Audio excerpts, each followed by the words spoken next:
Je m'appelle Geneviève Miles, je travaille à ACPG Innovation. On est basé à Rivière-au-Renard et on travaille en collaboration avec les agrès de pêche ACPG et la coopérative des capitaines propriétaires de la Gaspésie.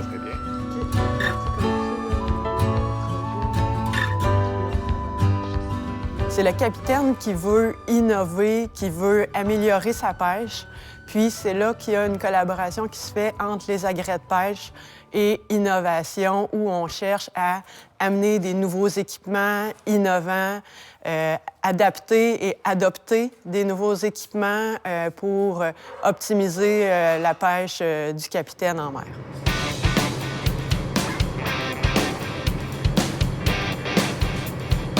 Bien là, ici, vous êtes vraiment dans l'atelier de confection d'engins de pêche. Je vais prendre le temps de te dire là, que c'est le plus grand atelier de confection d'engins de pêche dans l'Est du Canada. Ah oui? Oui. Vous avez des clients partout, vous autres? Nous autres, on a des clients partout au Québec, Bas-Saint-Laurent, Gaspésie, Île-de-la-Madeleine. On a des clients sur la Côte-Nord. On a des clients l'Acadie, le Nouveau-Brunswick. On vise même, là, on a des belles collaborations puis des discussions de Nouvelle-Écosse et Terre-Neuve. Donc, on a de l'ambition.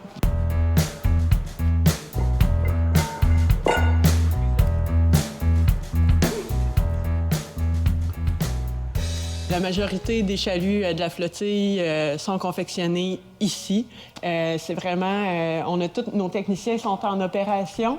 On est au mois de février, fait que là, on sait que tranquillement, les capitaines, là, ils font soit réparer des chaluts. Présentement, on en a un qui est en réparation sur le plancher, mais on a aussi de la confection de nouveaux chaluts. Là. Bon, les parties de chalut, premièrement, vous avez ce qu'on appelle le dos, puis vous avez le ventre du chalut. OK? Le dos, c'est la partie supérieure. Vous avez la corde de dos, vous avez les ailes du haut, ce qu'on appelle le carré de dos. Après ça, vous avez le dos 1, dos 2, dos 3, qu'on finit à aller jusqu'à la rallonge, hein, qui va recevoir le système de grille qu'un de mes collègues dans l'atelier est après assemblé. Ouais. Puis après la grille, il y a quoi? Après la grille, bien là, c'est encore un système de rallonge qui va relier à la poche qu'on appelle.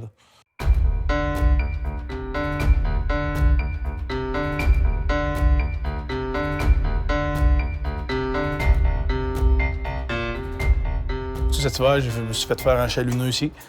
Là, on va le mettre sur le quai, on va faire le basic qu'on appelle les rouleaux qui vont rouler sur le fond.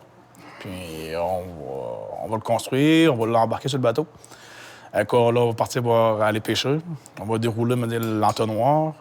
On va la traîner pendant 5 heures de temps avec des panneaux. Au-dessus, là, présentement, on utilise des panneaux semi-pélagiques qui sont pas vraiment cotés sur le fond, qui peuvent flotter de 5 à 0, mettons. Fait que il y a moins d'impact sur le fond marin aussi. Fait que on les traîne le chalut pendant 5 heures. À toutes les 5 heures, on relève le chalut. C'est 24 heures sur 24. On relève le chalut au bout de 5 heures. Les gars travaillent le poisson, on met la crevette dans les poches, puis on met ça dans la cale. On mange, on dort, puis on recommence 5 heures après.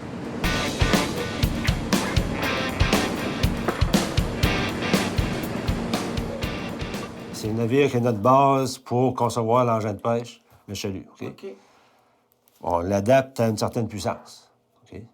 Notre client, le pêcheur, a réussi. Moi, j'ai un navire de 20 mètres ou 25 mètres, 22 mètres ou 60, 65 pieds, avec un engin de puissance de 500 ou 600 chevaux. OK? Donc, à partir de ces caractéristiques-là, plus son moteur, sa transmission, donc son réduction de gear, okay? C'est la réduction de l'hélice par rapport au moteur. S'il y a une tuyère, son équipement, une tuyère ou pas de tuyère. Et là, on détermine approximativement sa force d'attraction. Donc, à partir de là, qu'on sait que le navire tire 12 tonnes au maximum, bien, lui, il faut y concevoir un engin qui va être à peu près, de façon économique, à 60 qui va jouer aux alentours de 55 à 60 de sa force d'attraction.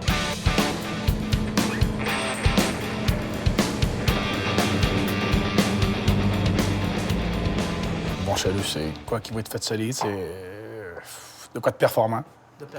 On améliore tout le temps la performance. Plus gros, plus meilleur fil, moins tirant, le fil plus solide. Est-ce que le monde des chaluts a évolué beaucoup? Oui, oui, ça a beaucoup évolué, là. Mais oui, les premiers chaluts qu'on avait, les premiers, à ma connaissance, les crevettiers avant, ça pêchait avec des 70, 90 pieds. Puis maintenant, ils sont rendus avec 141 pieds, 150 pieds. Oui, c'est très... Ça a évolué. Les chaluts ont grossi? Les chaluts ont beaucoup grossi. Les bateaux aussi ont grossi. Tu sais, les bateaux sont plus performants, les moteurs sont plus gros, tout a changé complètement. On essaie toujours de faire le chalut, entre guillemets, le plus grand possible pour le bateau. OK? Et le plus léger? Et le plus léger aussi. OK? Donc, ça implique le matériel, la grosseur de maille, OK? Le diamètre du fil, la grosseur du fil dans les mailles. Selon l'espèce, on essaie de mettre les mailles le plus grand possible pour augmenter soit la grandeur du chalut ou, si le pêcheur ne veut pas augmenter la grandeur du chalut, diminuer la traînée. Donc, un chalut qui va avoir une moins grande traînée, bien, ça va prendre moins de fioul en avant pour le tirer.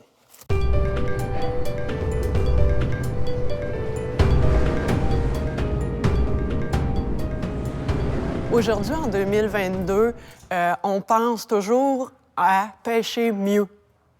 Donc, autant au niveau de la confection, autant au niveau des nouvelles technologies qu'on peut rajouter sur les chaluts que la philosophie puis des capitaines, on pense toujours à pêcher mieux. On a toujours une conscience environnementale, alors que si on se reporte aux années 70, bien là, on se disait, il faut pêcher en abondance, on rentre ça au quai, puis vite, on repart. Alors, on était vraiment dans la quantité. Et là, maintenant, on sait que les marchés de niche, les gens, quand ils sont assis à leur table avec leur cocktail de crevettes, ils veulent un produit de qualité, un produit éco-certifié. Et c'est ce vers quoi on tend du côté de nos capitaines et au niveau de la confection des chaluts de pêche. C'est qu'on travaille encore sur un croquis. On part toujours avec un croquis de base. OK, à la main, là, dépendamment de ce qu'on a. Après ça, là, on va directement sur le logiciel. On a un logiciel de conception de chalut. OK, conception assistée par ordinateur. Lui, si le pêcheur vient et me dit, moi, je vais avoir un exemple, 140 pieds de bouclin. OK, bien là, avec nos mesures, on va dire, OK, bien, tu as besoin de 140 pieds, ça va donner la pointe d'aile, va avoir une telle longueur. La section d'aile complète d'une autre longueur, le coin, la gueule du chalut, tout est calculé en mètres. Le plan est le logiciel est en métrique, donc. Mais comme les pêcheurs aiment bien travailler encore en pied et en pouce, on reconvertit les mesures. OK? Fait que c'est un peu un casse-tête géométrique. Oui, c'est ça, parce que tu as des chaluts qui ont 50, 60, 70 pièces de filet. OK? Puis il n'y a pas une pièce pareille. Les années, tu peux en avoir 10, puis d'autres années, tu peux en avoir 20. Tu sais, comme cet hiver, là, on est bouclé pour aller jusqu'au mois de mai facilement. Ouais. C'est surtout l'hiver? C'est surtout l'hiver. L'été, bien, on en fabrique aussi, mais l'été, c'est beaucoup. Quand la pêche débute, bien, on a plus de réparation que... Tu sais, on peut dire qu'on a plus de réparation qu'on a de fabrication, là, tu sais. Alors, on a un entrepôt pour le matériel. Vous avez vraiment là, tous les types de cordages qui permet, dans le fond, de rattacher chaque partie de chalut. Parce que quand on part d'un plan de chalut, c'est toujours de la maille plus grande vers la maille plus petite. Et ce qu'il faut savoir, c'est que c'est pas une opération qui peut être mécanisée. Quand on prend 2 pièces de filet puis qu'on les met ensemble, tout est cousu à la main avec une épingle. Il n'y a pas d'autre façon de faire. Il n'y a pas d'autre façon de faire. Il n'y a pas une machine à coudre du filet de pêche. Donc, c'est vraiment des techniciens et techniciennes qui coudent à la main et qui assemblent toutes les pièces du chalut à partir du plan qui est élaboré par le technologue. Avant, on travaillait avec des chaluts qui étaient ce qu'on appelait, nous, à nos termes à nous, là, des chaluts à 2 faces. Après ça, tu as eu le 4 faces. Maintenant, on travaille avec des chaluts à 8 faces. Moins de charge à tirer un 8 faces que un 4 faces.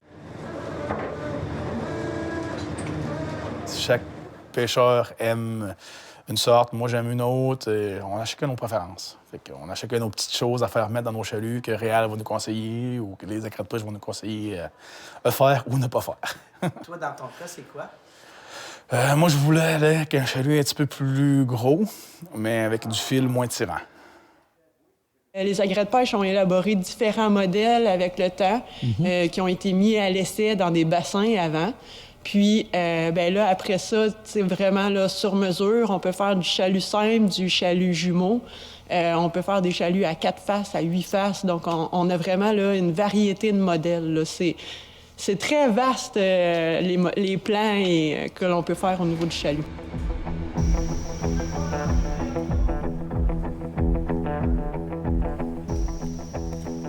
On a fait des missions à l'international justement pour voir qu'est-ce qui se faisait ailleurs, puis comment on peut, nous, s'améliorer, qu'est-ce qu'on peut renforcer chez nous, qu'est-ce qu'on peut ramener à notre flotte du Québec puis de la Gaspésie.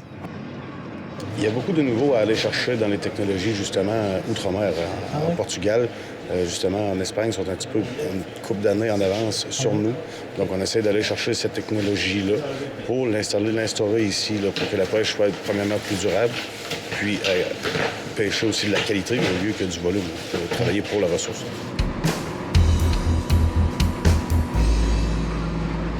On a des échanges de connaissances avec la Bretagne, avec la France, avec le Danemark et plus récemment, d'ailleurs, on cherche à mécaniser certaines opérations qui vont se faire à bord des crevettiers pour maximiser le rendement de la crevette en soi et la qualité du produit au débarquement.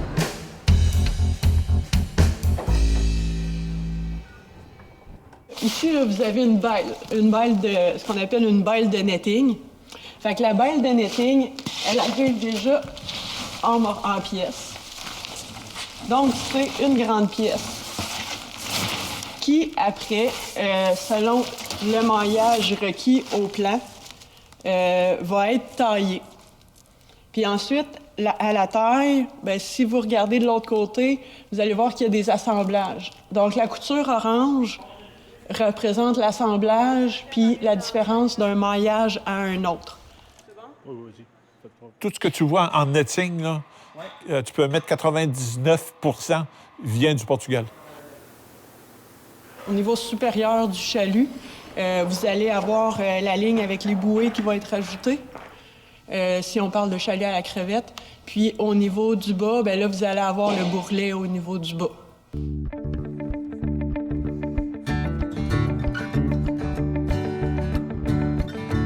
C'est quoi un panneau? Un panneau, c'est une pièce rectangulaire métallique avec des caractéristiques hydrodynamiques qui permettent une ouverture. Okay? L'ouverture Ouais. de la gueule du chalut. De la gueule du chalut.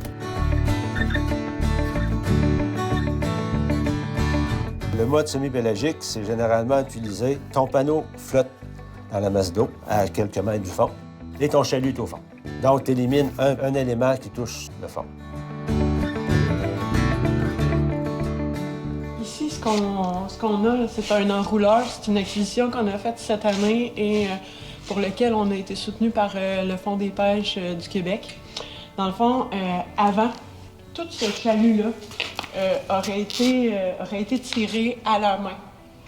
Alors, on parle de 800, facilement 800 à... Celui-là doit faire proche 1000 livres. Et à chaque fois qu'on tire un chalut, chaque tiré représente à peu près 200 livres par homme.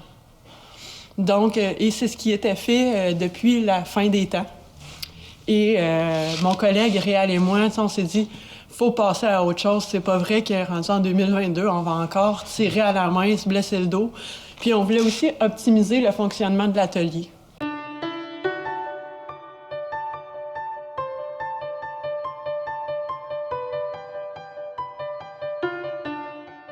La grille en bord, c'est un dispositif qui permet de sortir les poissons plus gros que la crevette du système. Ça se passe à l'arrière, OK? Et le tri se fait directement au fond. Donc, le tri, en se faisant au fond, bien, les poissons sortent vivants.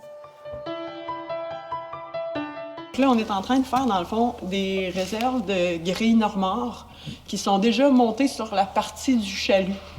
Donc, advenant une torsion de la grille pendant la pêche, le capitaine peut rapporter une grille qui est tordue, puis il va pouvoir repartir avec un système complet qui aura juste à rajouter sur son chalut qui va être plus simple. Et un chalut, ça peut coûter environ combien? Tout dépendamment de la grosseur du chalut. Mais tu varies à peu près entre 12 à aller jusqu'à... Si on l'équipe au complet, là, tu peux aller jusqu'à 60, 70 000. Oui, ça coûte cher. Ça peut coûter, comme, tout dépendant si tu fais faire un bicycle, mettons des rouleaux nœuds, si tu t'achètes tes flottes. Moi, j'arrive avec mes flottes. Ça représente, c'est un beau montant d'argent. C'est entre 20 et 30 000 $. Puis c'est bon 10 ans. Entre 5 à 10 ans. Mais il y a de l'entretien? Oui, tous les ans, en tout cas, tous les ans, on met sur le quai, on met de l'entretien, on change des morceaux, on change des... ouais. La partie supérieure est toujours cousue à la main. Donc, la belle a été ouverte, les extrémités ont été coupées, et ensuite, les deux morceaux ici sont cousus à la main avec l'aiguille. La manière dont c'est fait, donc, il y a toujours les roulés, puis après ça, on barre. Donc, c'est ce qui vient renforcer, dans le fond, le chalut. C'est ce qui renforce les deux côtés, les deux pièces qui sont assemblées ensemble. Puis là, on est certaine que le chalut, dans le fond, va avoir là, une bonne optimisation là, au niveau de sa force, au niveau de la traction, puis qu'il n'y aura pas de bris.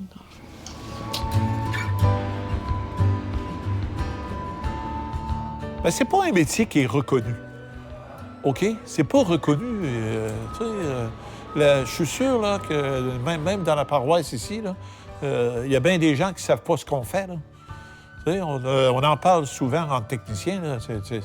Il y en a qui viennent ici et ils sont émerveillés par ce qu'on fait.